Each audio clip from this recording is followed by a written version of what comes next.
Nang marinig iyon, natawa si Judy. Akala ko nagbibiro si Lian. Pagkatapos ay kinuha niya ang isang videotape sa mesa at ipapakita kay Lian kung paano siya nakikipaglaban.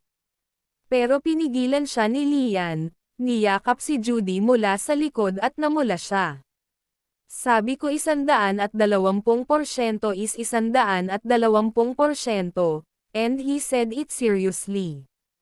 Tumingin si Judy kay Lian, pumikit, at bahagyang hinalikan si Lian sa pisngi. Natigilan si Lian, saglit. Sinamantala ni Judy ang pagkakataong makatakas mula sa mga bisig ni Lian at mamulong, ikaw na bastos.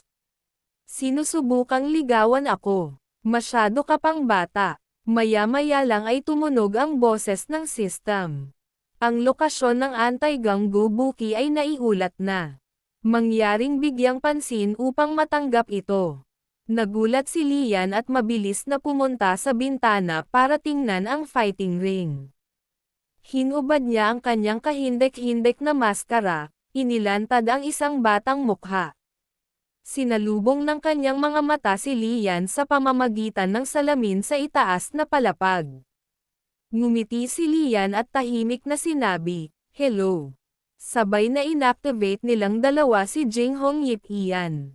Magkasabay na tumunog ang dalawang sistema. Nakahanap si Yun ng kasama sa rooftop ng Fui Building. Sinuri ni Lian ang kasalukuyang sitwasyon sa kanyang isipan. Ang kasamang natagpuan niya ay pinangalanang Zhang Mingyuan. Ang tanging impormasyon na alam niya tungkol sa kanya ay mayroon siyang kakayahan. Si Jing Hong Gipian at ang kanyang sinaunang martial arts expertise ay 69, wala nang iba pa.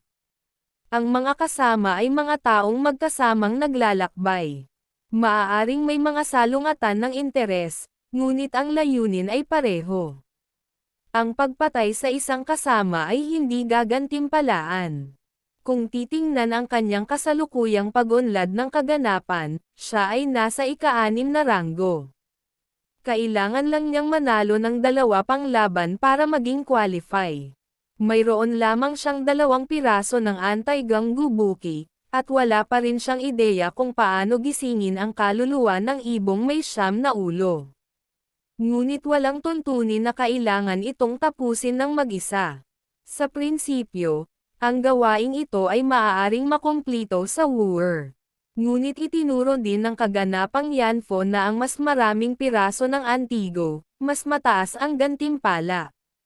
Mayroon lamang 5 piraso sa kabuuan, kaya mahirap matukoy kung sino ang makakakuha ng higit pa o mas kaunti sa sandaling ito. Biglang bumukas ang pinto sa rooftop, at pumasok si Zhang Mingyuan. Nakatayo 23 metro ang layo mula kay Lian at tahimik na nakatingin sa kanya, diretsyong sinabi ni Lian, "Hindi ako mahilig magpatalo sa paligid ng bush. Nandito ang lahat para sa kanya-kanyang dahilan. Hindi na natin kailangang malaman ang nakaraan ng isa't isa. Ibigay mo sa akin ang iyong 2 piraso ng antik, at makikita ko ang kaluluwa ng ibon na may 9 na ulo." Pansamantala, kumita ng higit pang mga puntos at maghintay ng tamang oras upang umalis. "Ano sa palagay mo, Zhang Mingyuan?" Dahan daw ang sinabi ni Zhang Mingyuan, "Ayokong makipagtulungan sa sinuman, at wala akong tiwala sa sinuman. Tsaka hindi magkasundo ang amo ko at ang amo mo. So may laban tayo sa ring. Kung natalo ka, mawawala ang lahat. Kung manalo ka, kukunin mo ang lahat." Ano, Lian? Naunawaan ni Lian na sa Yanfo event, kapag nawala mo ang lahat, malalampasan ka. Sa kaganapan, ang pag-unlad ay gagawin, at hindi mo magagawang mamagitan sa anumang bagay. Ito ay talagang isang sugal. Nang makitang tahimik si Lian, nagmamadaling nagtanong muli si Zhang Mingyuan kung pumayag si Lian. Malamig na sinabi ni Lian, "Si Long Cheng ay magulo at komplikado. Ang laro sa pagitan namin ay maaaring maging lubhang mahirap. Bagamat nagsasanay ka na ng martial arts mula pagkabata, napakabata mo pa. Imbes na harapin ang isang gangster na katulad ko, mas malinis na lumaban sa ring. Natatakot ka ba na hindi kita tanggapin? Nakita ni Lian ang mga iniisip ni Zhang Mingyuan, na nagpang-inag kay Zhang Mingyuan. Puno ng malamig na pawis ang kanyang noo. Dumiretso si Lian lampasan si Zhang Mingyuan at sinabing, "See you on the ring bukas."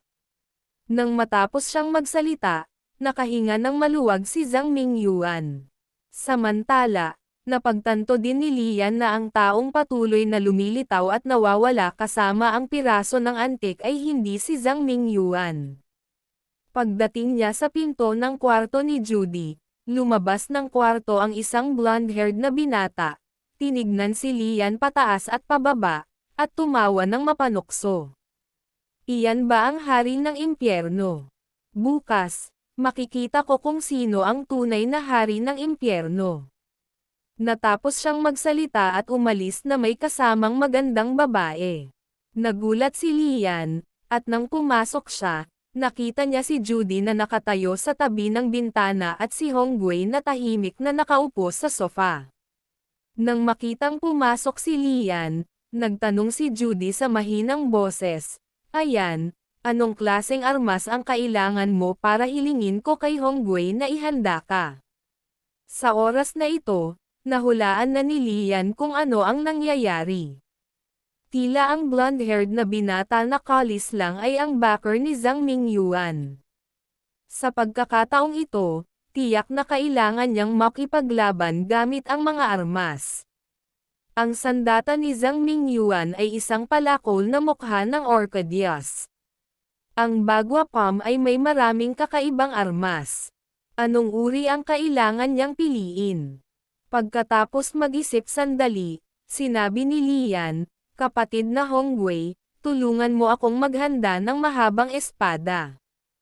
Hindi bababa sa 1 metro ang haba. 1.3 metro ang pinakamainam." Nagulat si Hongwei at sinabing, "Sige, ihahanda ko ito kaagad." Nang hapong iyon, inakay ni Hongwei si Lian pababa sa isang maliit na tindahan ng sorbetes sa ibaba. Naupo ang dalawa sa tapat ng isa't isa sa katahimikan. Medyo natahimik ang kapaligiran, mabigat. Alam ni Hongwei na ang kalaban ni Lian sa pagkakataong ito ay hindi karaniwan at nagtanong ng may pag-aalala. "Noong nakaraan, sinabi ko sa iyo na pumunta para sa isang check-up. Pumunta ka ba?" Kinuha ni Lian ang sigarilyo at sinabi sa mahinang boses, "Kapatid na Hongwei, hindi mo kailangang mag-alala masyado. Alam ko ang sarili kong kalusugan."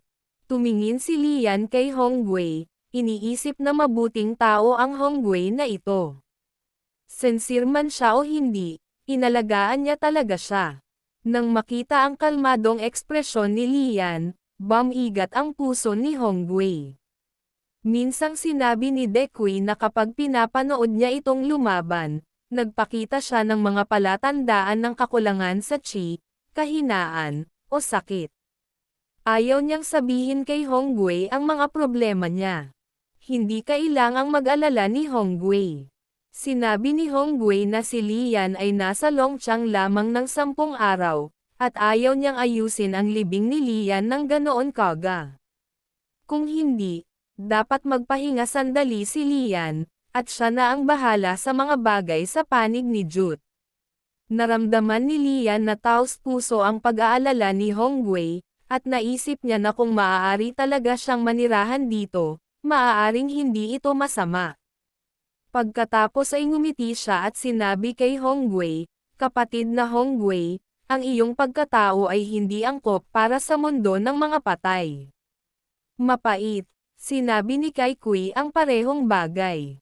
Narinig ni Lian ang tungkol kay Te at tumingin ng diretso sa mga mata ni Hongwei, seryosong sinabi, "Panoorin ba ako ni Tae Kui na lumaban bukas?" Medyo natarante si Hongwei at nagtanong, baka gagawin niya, depende sa schedule niya. Anong mali? Humigop ng matapang na alak si Lian at sinabing may seryosong mukha, dapat mong hayaan siyang panoorin akong lumaban sa laban na ito. Sa pagbabalik sa apartment, tinakpan ni Lian ang kanyang ilong at bamulong, bakit lalong lumalakas ang amoy ng inipreserbang isda sa eskanitang ito. Ito ay talagang hindi kanais-nais. Pagdating niya sa bahay, magpapahinga na sana siya nang may kumatok sa pinto. Binuksan niya ang pinto upang makita ang patas at inosenteng mukha ng dumating siya para bigyan siya ng lunchbox. Kuya Yan, balita ko mag-isa ka lang nakatira kaya pinagluto ka ni nanay ng inihaw na baboy. Salamat sa pag-aalaga sa akin. Masayang tinanggap ni Lian. May mga pagkakataong late na siyang umuuwi, at madalas siyang dinadalhan ng nanay ng kaibigan niya ng pagkain. Sa pag-iisip nito, sinabi niya kay Ito, "Hoy, Ito, malapit lang ang bahay mo kapag gabi. Huwag buksan ang mga ilaw. Magsindi lang ng kandila. Nasira ba ang bumbilya, o dapat ba akong lumapit at ayusin ito para sa iyo? Aayusin ko at sabay bibisita sa nanay mo." Biglang ibinaba nito ang kanyang ulo, malungkot ang kanyang mukha, at tumanggi kay Lian.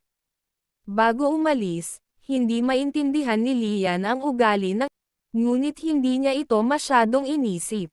Nang makauwi ang dalawa, binuksan niya ang pinto, at isang malakas na amoy ang lumabas sa silid. Pumasok ang dalawa sa kwarto na nanlalabo ang mga mata. Nang dumating siya sa gusali ng Fui para lumahok sa kompetisyon ng martial arts, ang underground fighting arena ay puno na ng mga tao. Hawak ni Lian ang isang matalim, 1.3 metrong haba na espada. Ang talam ay 3 daliri ang lapad at kumikinang. Ang sariwang dugo ay tumalsik sa buong katawan ng espada. Sa katawan ng espada ay nakaukit ang 8 malalaking karakter. Ang chi ay gumagawa ng 10,000 accumulations at nakompleto ang paglipat ng dragon. Tumayo si Lian sa isang swordsmanship stance at palihim na ibinulalas na ito ay isang tunay na mahusay na espada. Sa mga kinatatayuan, nag-aalalang tinanong ni Judy si Hongwei, saan mo nakuha ang espadang ito? Maaasahan ba ito?